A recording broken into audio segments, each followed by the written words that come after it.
มូลส่งจีบค่ะในไทยปีละ8 ปีแค่ตกลาปีปอนปีกลางนี่ตลาดเตรียมจบมั่วเปิดโจรีน cô ấy cái mà ยุค5 ឆ្នាំ 6 ឆ្នាំឬ7 ខែដែលទៅចូលធ្វើចូលរៀនហើយទៀតទៅជាមួយមានសម្បត្តិកំណត់របស់សិស្សបាទចំណែកសិស្សថ្នាក់ទី7អត់ទី6ត្រូវឡើងទី7ដែលប្រយោជន៍ពីចូលរៀននោះ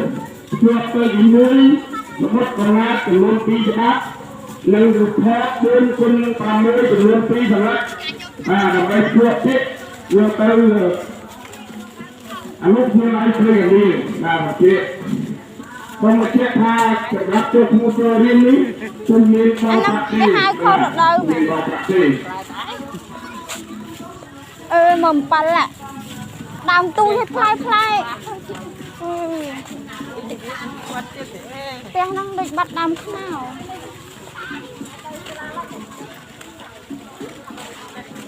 បាត់ដើមខ្មៅទៅណាផ្លែផ្លែតងាប់ណាផ្លែច្រើន